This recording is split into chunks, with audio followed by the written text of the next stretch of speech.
여러분 안녕하십니까? 온라인 버티성사학당 믿음의 사람들 강의를 진행하고 있는 정찬현 목사입니다. 지난 한 주간도 잘 지내고 계셨나요? 우리는 이제껏 한 번도 겪어보지 못한 일을 겪고 있고 한 번도 가보지 않은 길을 가고 있습니다. 이 날들이 어디로 이어질지, 이 길의 끝에는 무엇이 기다리고 있을지 알지 못하고 가는 오늘날의 우리의 삶이 마치 갈 바를 알지 못하고 삶의 여정을 떠난 아브라함을 보는 것 같습니다. 그러나 아브라함은 그 가운데서도 믿음으로 하나님의 인도하심을 받았고 믿을 수 없는 중에 믿으며 바랄 수 없는 중에 바라는 믿음의 삶을 살았습니다. 그 아브라함의 삶을 깊이 들여다보며 오늘 우리에게도 동일한 믿음과 그 믿음 위에 주어지는 동일한 은혜의 결과가 있기를 소원합니다. 벌써 세 번째 강의입니다. 한 주 한 주 큰 부담감에 많은 부족함을 느끼며 한편으로는 더 나은 강의를 제공하지 못한 데 대한 죄송한 마음으로 강의를 진행하고 있습니다. 원래는 4주 동안 4명의 서로 다른 인물들을 살펴볼 예정이었는데 아브라함에 대해서만 3주째 진행을 하게 되었네요. 이대로 가면 누구 말대로 믿음의 사람들이 아니라 믿음의 사람으로 끝나버릴 수도 있겠습니다. 처음에는 내용을 라이트하게 가져가서 빨리빨리 넘어갈까도 했는데 한 사람을 깊이 보는 것도 의미가 있겠다 싶어서 하나하나 충실히 짚어보려고 노력하고 있습니다. 잠깐 지난 이 강의의 내용을 요약해 보자면 아브라함은 하나님의 부름을 받아 우르에서 가나안으로 이동하던 중에 하란에서 멈추게 됩니다. 그리고 그곳에서 다시 75세에 하나님의 부르심을 받아 가나안 땅으로 이동하지만 그 아버지 데라는 하란에서 정착하여서 남은 여생을 보내게 됩니다. 아브라함은 곧 가나안 땅에 도착하지만 마침 기근이 찾아와 애굽으로 피하였고 그곳에서 자신의 아내를 누이라 칭하여 바로에게 빼앗길 뻔하지만 하나님의 은혜로 오히려 많은 재물을 얻게 된 채 나오게 됩니다.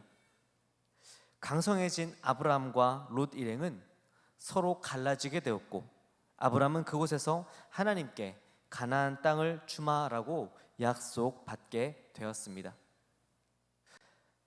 후에 롯이 요단 지역의 왕들의 전쟁에 휘말려 포로가 되자 아브라함은 가솔들을 이끌어 적들을 물리치고 롯을 구원하지만 큰 걱정과 두려움에 빠지고 맙니다. 하나님은 두려워하는 아브라함에게 나타나셔서 그를 위로하시고 약속을 상기시켜 주실 뿐 아니라 아브라함의 요청대로 언약식을 치루어 주십니다. 그로부터 10년이 지나 아브라함은 사레의 요청으로 하갈에게서 이스마엘을 낳게 되었고 하갈은 자신의 임신으로 사레를 멸시하다가 도망치는 신세가 되지만 그곳에서 나를 돌보신 하나님을 만나며 다시 사레의 휘하에 복종하여 살고 이스마엘을 낳게 됩니다. 다시 시간이 흘러 13년 후 아브라함은 손님을 대접하다가 하나님의 사자들로부터 아들을 약속받게 되고 하나님은 아브람을 아브라함으로 사레를 사라로 그 이름을 바꾸어 주실 뿐 아니라 태어날 아들의 이름을 이삭으로 지어주심으로 믿음을 더해 주십니다. 아들에 대한 약속 후 하나님의 사자들이 소돔으로 떠났을 때 하나님은 아브라함에게 소돔과 고모라를 향한 자신의 계획을 말씀하시고 아브라함은 하나님께 소돔과 고모라를 위하여 중보하십니다. 그리고 하나님은 이 아브라함 때문에 롯을 구원해 주십니다. 그 후 아브라함은 그랄 지역으로 이동하게 되었는데 거기서 다시 사라를 누이라 칭하며 그랄의 아비멜렉에게 아내를 빼앗기지만 하나님의 개입으로 사라는 무사히 아브라함의 품으로 돌아왔을 뿐 아니라 이로 인해 아브라함의 가족은 더욱 강성해지게 됩니다. 자, 여기까지가 지난 1, 2강의 내용이었습니다. 간단히 설명드렸는데도 생각보다 양이 많죠. 자, 이제 본격적으로 3강의 강의를 시작해 보도록 하겠습니다. 짠! 드디어 아브라함과 사라가 약속의 아들 이삭을 낳게 됩니다. 아브라함이 100세, 사라가 91세 때의 일이고 약속을 받고 하란을 떠난 지 25년 만의 일입니다. 여러분 얼마나 기뻤을까요? 아브라함의 온 집안에 얼마나 큰 잔치가 벌어졌을까요? 아브라함은 그 아이의 이름을 하나님의 사자가 말한 대로 이삭이라고 짓습니다. 이삭은 웃음이라는 뜻으로 창세기 21장 6절에서 이삭을 낳은 사라가 이렇게 고백합니다. 사라가 이르되 하나님이 나를 웃게 하시니 듣는 자가 다 나와 함께 웃으리로다. 그래서 이 이삭이라는 이름은 나를 웃게 하신 하나님이라는 고백도 되고 모두가 나의 웃음소리를 듣고 다 나와 함께 웃을 것이다 라는 고백도 됩니다. 하지만 실은 이 사라의 고백보다 그 이전에 창세기 17장 19절에 하나님께서 아브라함의 아들을 이삭이라고 이름을 지어주시는 장면이 나옵니다. 창세기 17장 19절 말씀입니다. 하나님이 이르시되 아니라 내 아내 사라가 내게 아들을 낳으리니 너는 그 이름을 이삭이라 하라. 내가 그와 내 언약을 세우리니 그의 후손에게 영원한 언약이 되리라. 여러분 기억하십니까? 하나님께서 1년 후 아브라함에게 아들이 있을 것이다 말씀하셨는데 아브라함은 이 말씀을 믿지 못하고 웃어넘깁니다. 왜냐하면 자신도 사라도 더 이상 자녀를 낳을 수 없는 몸이었기 때문이었습니다. 그때 하나님께서 1년 후에 사라가 낳을 아들의 이름을 이삭이라고 지어주십니다. 못 믿고 웃는 아브라함에게 아들의 이름을 웃음이라고 지어주셨다니 아브라함 너 웃었지? 두고 봐 누구 말이 맞나? 이런 뜻이 아니라 믿지 못하고 웃을 수밖에 없는 현실적으로 불가능한 일을 행하시는 하나님을 기억하라는 뜻으로 이삭이라는 이름을 지어주신 것입니다. 현실적으로 불가능해 보이지만 이루시는 하나님을 기억하라. 그래서 여러분 이삭이라는 이름의 세 번째 의미는 하나님의 말씀을 믿지 못하고 웃은 것에 대한 기억을 의미하기도 합니다. 얼마 전에 저로서는 좀 충격적인 말씀을 들은 게 우리 교회 권사님 한 분이 몇 달 전까지 제가 총각이었다고 아셨답니다. 그런데 알고 보니 제가 애가 셋 딸린 유부남이었다고. 저는 제 또래보다 결혼을 조금 일찍 했습니다. 2008년 27살에 결혼을 했는데 오랜 기다림 끝에 첫째 아이를 5년 만에 갖게 되었습니다.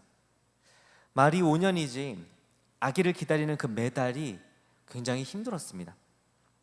그러면서 알게 된 것이 정말 생명은 하나님이 주시는 거구나 하는 것이었습니다.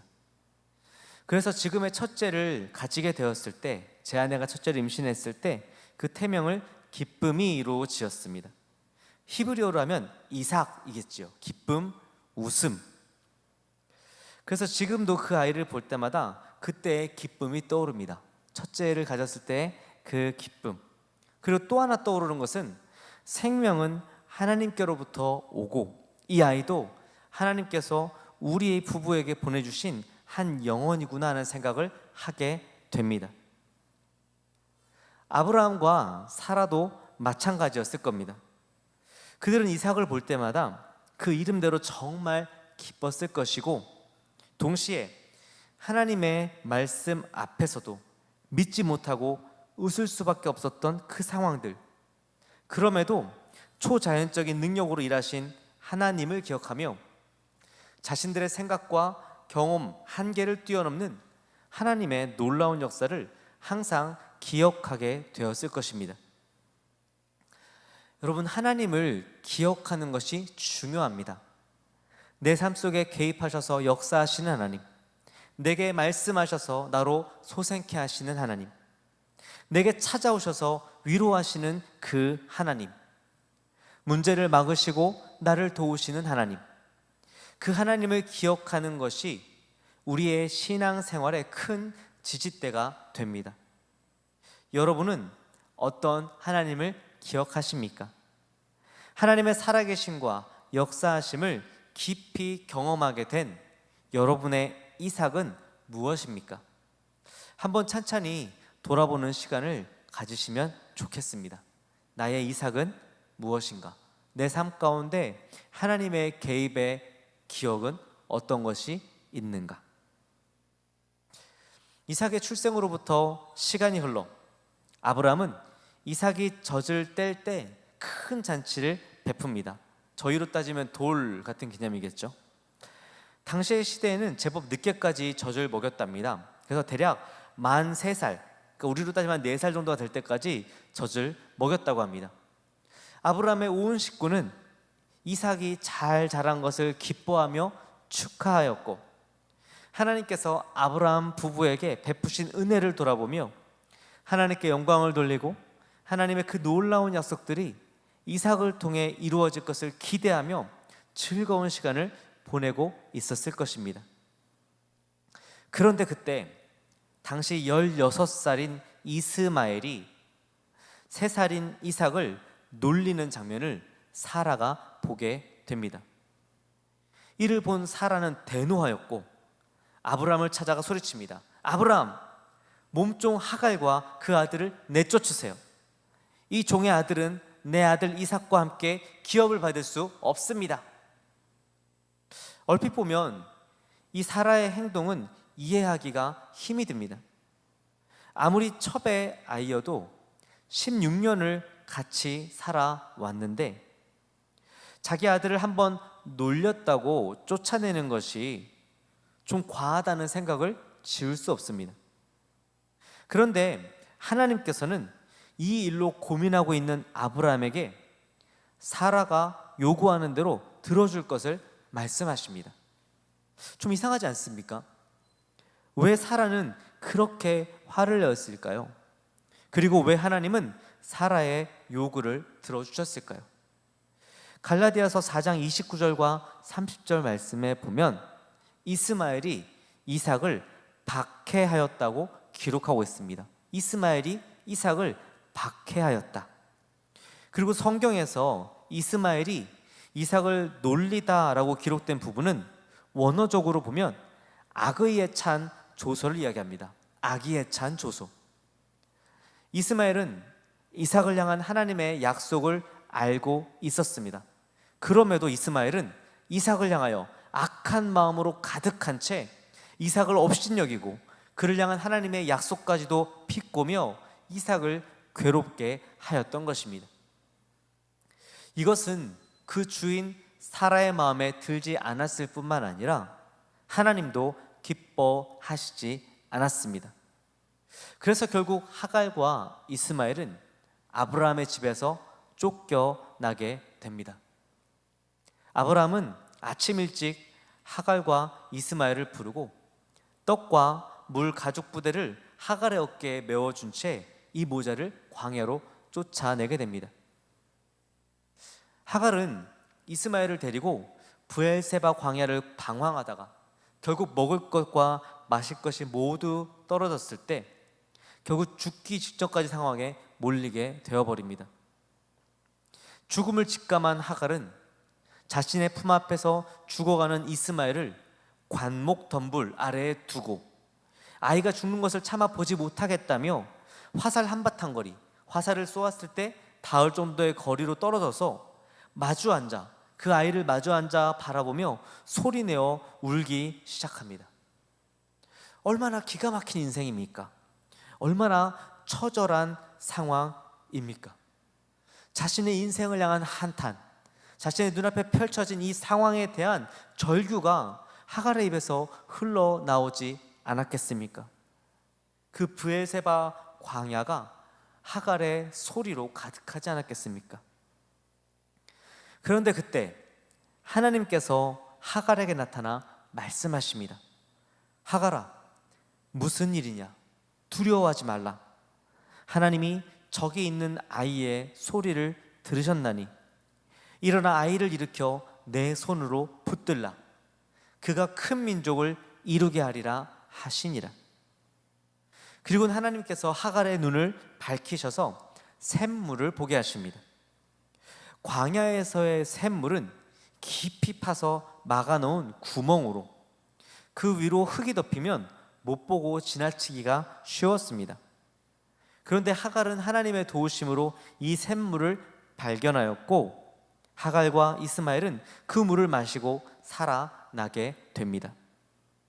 근데 여러분, 여기서 주목할 것은 하나님은 그 광야를 울리는 하갈의 처절한 울부짖음을 들으신 게 아니라 다 죽어가는 이스마엘의 소리를 들으셨다는 것입니다.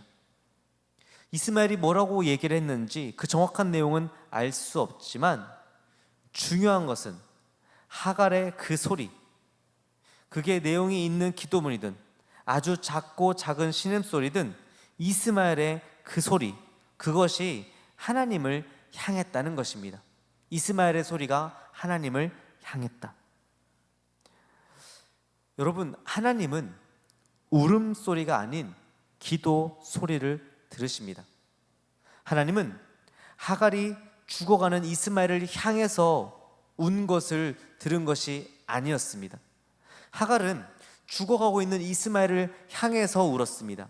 문제를 향해서 절규하였습니다. 그러나 아무리 애절한 울음도, 아무리 기막힌 한탄도 그 어려움을 해결해 주지 않았습니다. 하지만 하나님을 향한 작은 속삭임, 아니 하나님을 향한 작은 신음소리는 하나님의 개입과 역사를 불러 일으키는 것입니다. 사랑하는 우리 버티성사학당 여러분, 하나님의 놀라운 역사는 문제 위에 임하는 것이 아니라 그 문제를 끌어안고 하나님을 향하는 사람에게 임하십니다. 울 때 하나님 앞에서 울고, 불평하되 하나님 앞에서 하고, 화를 내도 하나님 앞에서 내고, 신음소리를 내되 하나님 앞에서 내시기 바랍니다. 하나님은 하나님을 향한 여러분의 모든 소리에 귀를 기울이십니다. 기도는 크기나 내용이 아닌 방향의 문제입니다. 또 하나 기억할 것은 하갈은 청천벽력 같은 상황에 내던져졌지만, 그래서 모든 도움과 모든 보호로부터 단절되었지만 그 순간에도 하갈을 향한 하나님의 약속은 끊어지지 않았다는 것입니다. 하나님의 약속 가운데 있는 사람은 사건과 사고를 만나도 믿고 의지할 구석이 있습니다. 로마서 8장 28절 말씀입니다. 우리가 알거니와 하나님을 사랑하는 자 곧 그의 뜻대로 부르심을 입은 자들에게는 모든 것이 합력하여 선을 이루느니라. 시편 23편 4절에는 이렇게 고백합니다. 내가 사망의 음침한 골짜기로 다닐지라도 해를 두려워하지 않을 것은 주께서 나와 함께 하심이라. 주의 지팡이와 막대기가 나를 안위하시나이다. 모든 걸 합력하여 선을 이루시는 하나님이 계시기 때문에 사망의 음침한 골짜기로 다닐지라도 안위할 수 있다라고 고백하고 있는 것입니다.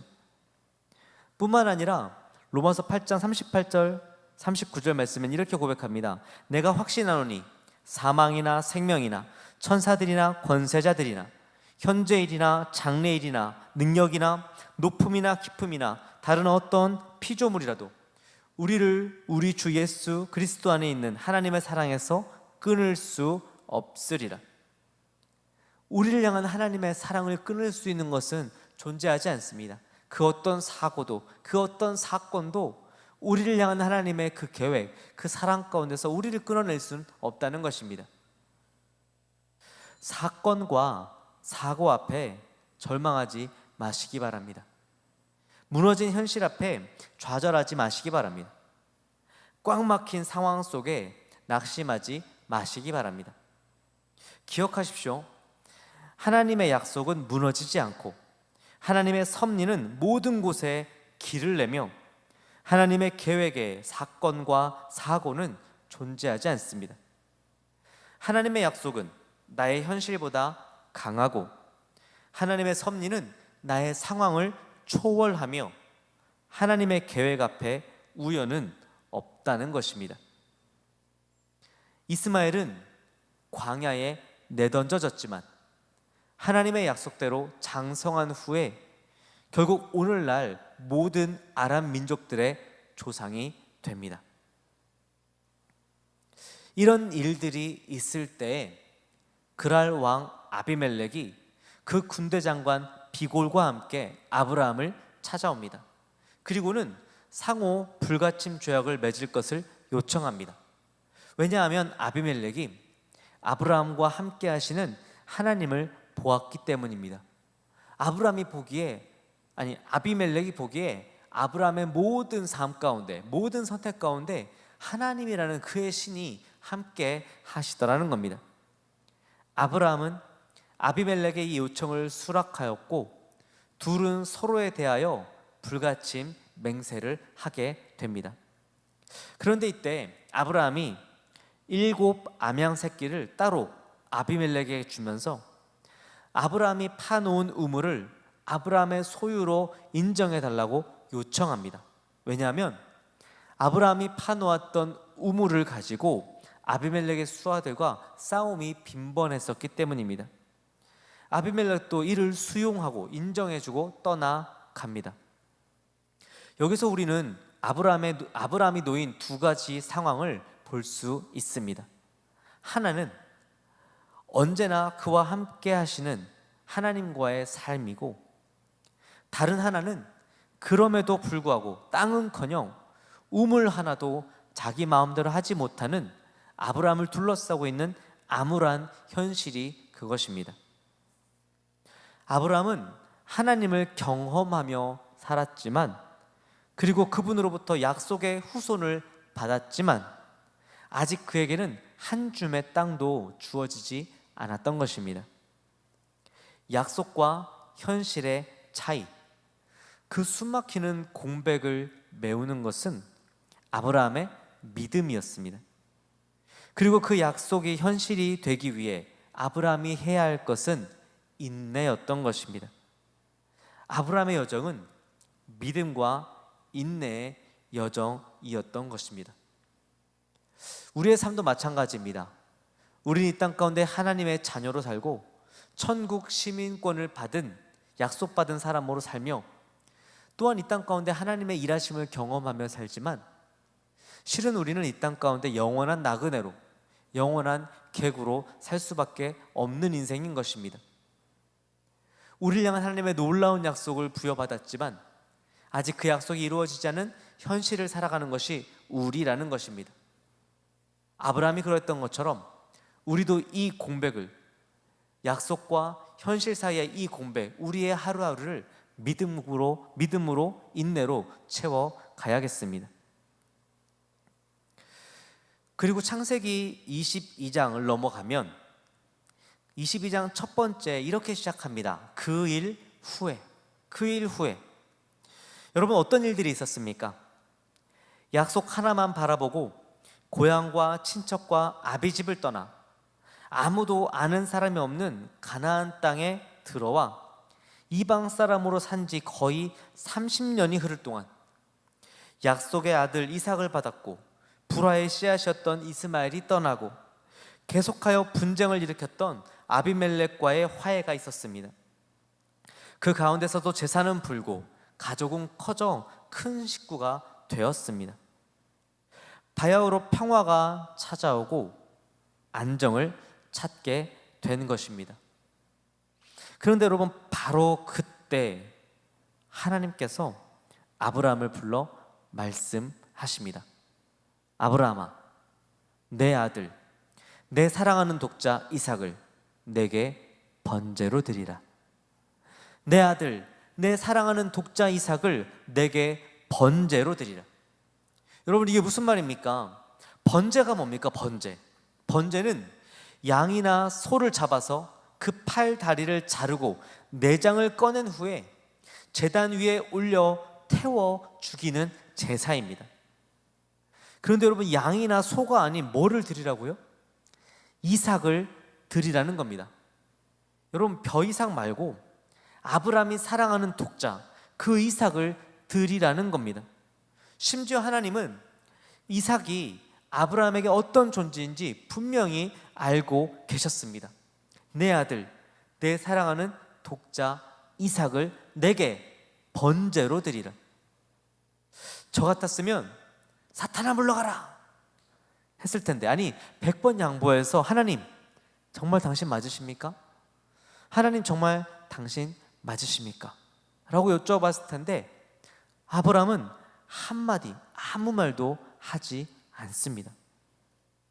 소돔과 고모라 성을 위해서 하나님과 5번이나 씨름을 했던 그가 이번에는 단 한마디도 대꾸하지 않습니다.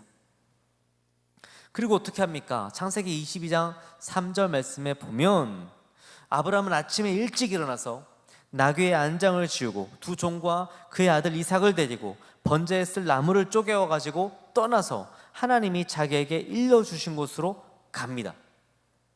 여러분, 한글 성경으로도 그렇지만 원어로도 이 모든 일들은 막힘없이, 머뭇거림 없이, 쉼 없이 일사천리로 진행됩니다. 원어로 따지면 이렇게 됩니다. 그리고 아침에 일찍 일어나서, 그리고 나귀의 안장을 지우고, 그리고 두 종과 그의 아들 이삭을 데리고, 그리고 번제에 쓸 나무를 쪼개어 가지고, 그리고 떠나서, 그리고 하나님이 자기에게 일러주신 곳으로 갔다. 아브라함은 하나님의 말씀 앞에 지체 없이 순종합니다. 아브라함은 사라에게도 이 이야기를 하지 않은 것으로 보입니다. 사라가 알았다면 당연히 반대했겠죠. 반대만 했겠습니까? 아브라함이 미쳤다고 사람들을 불러서 구속하게 하거나 이삭을 도망시키려 했을 수도 있을 것입니다.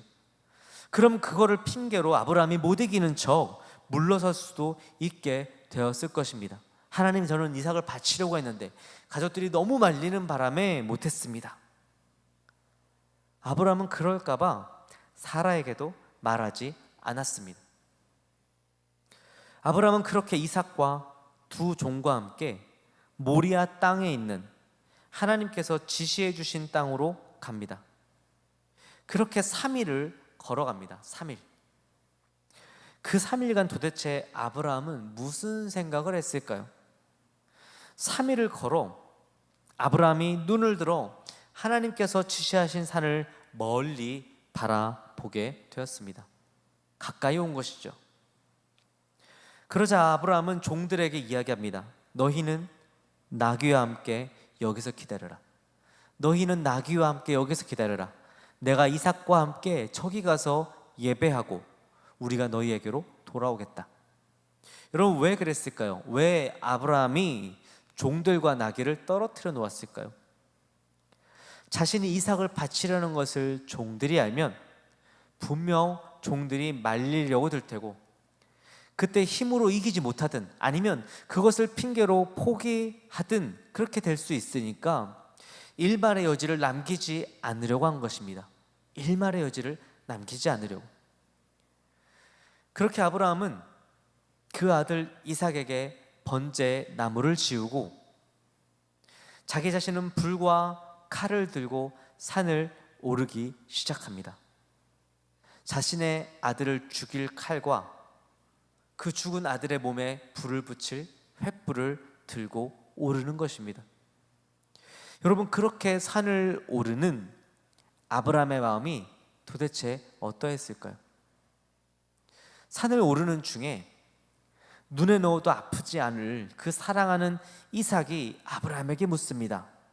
아버지, 그래 아들아, 내가 여기 있다. 아버지, 불과 나무는 있는데 번제할 어린 양은 어디 있나요? 아버지, 불과 나무는 있는데 번제할 어린 양은 어디 있나요? 이때 아브라함은 이삭에게 사실대로 말해줄 수 있었습니다. 그러면 이삭이 도망하려 할 테고 자신은 늙었으니 이삭을 놓쳐서 결국에는 이삭이 살 수도 있었을 것입니다. 그러나 아브라함은 그렇게 하지 않습니다. 아브라함은 이렇게 얘기합니다. 아들아, 번제할 어린 양은 하나님께서 자기를 위하여 친히 준비하실 거다. 번제할 어린 양은 하나님께서 자기를 위하여 친히 준비하실 거다.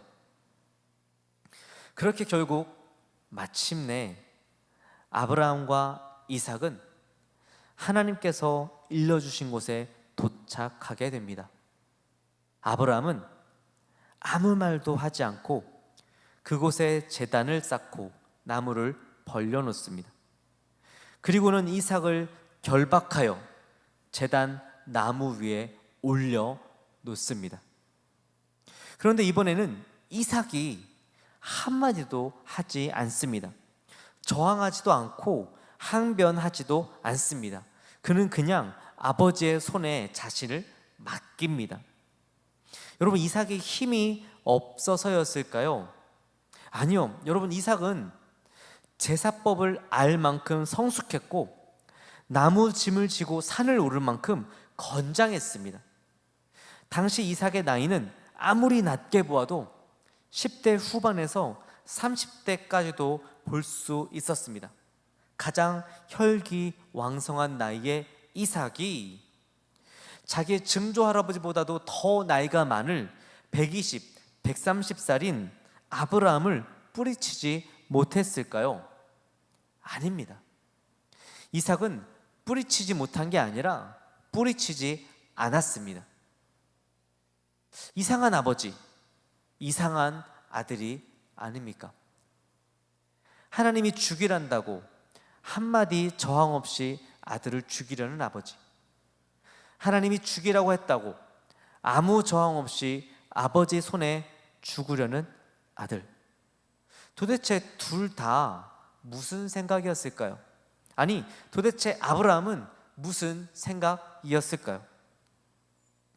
구약에서 아브라함의 생각을 엿볼 수 있는 구절이 바로 창세기 22장 5절 말씀입니다. 창세기 22장 5절 말씀. 이에 아브라함이 종들에게 이르되 너희는 나귀와 함께 여기서 기다리라. 내가 아이와 함께 저기 가서 예배하고 우리가 너희에게로 돌아오리라. 우리가 너희에게로 돌아오리라. 여러분, 그냥 종들의 의심을 피하기 위해 둘러댄 것이 아니라 아브라함은 정말로 자신이 이삭과 함께 돌아오리라 확신했습니다.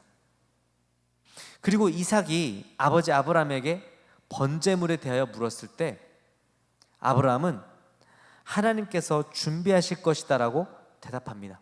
왜입니까? 아브라함과 독자 이삭을 통해 큰 민족을 이루게 하시겠다는 하나님의 약속을 신뢰했기 때문입니다. 내가 나의 경험과 지식으로 도저히 믿지 못해 웃었던 그 상황에서조차도 당신의 초자연적 능력으로 그 상황을 뒤집어서 이삭을 주신 그 하나님께서 이번에도 자신은 가늠할 수 없는 하나님의 그 놀라운 섭리 가운데 하나님의 일을 반드시 하시리라 신뢰했기 때문입니다. 비록 이삭이 죽는다 할지라도 하나님의 약속은 변하지 않을 거다. 그래서 아브라함은 정말로 자신이 이삭과 함께 돌아오리라 믿었습니다. 그래야 하나님의 약속이 이루어지니까요. 그래서 아브라함은 하나님이 말씀은 그렇게 하시지만 결국엔 이삭을 대신해 다른 번제물을 준비해 주실 수도 있지 않을까 생각했습니다. 더 나아가서 여러분, 히브리서에는 뭐라고 말씀하고 있습니까? 히브리서 11장 19절 말씀입니다. 그가 아브라함이 하나님이 능히 이삭을 죽은 자 가운데서 다시 살리실 줄로 생각한지라. 아브라함이 이삭이 죽는다 할지라도 하나님께서 그 이삭을 죽은 자 가운데서 다시 살리실 줄로 생각하였다는 것입니다. 믿었다는 것입니다.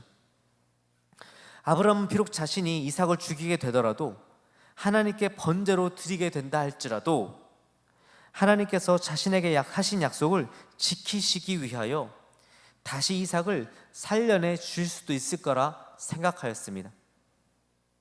무슨 말입니까?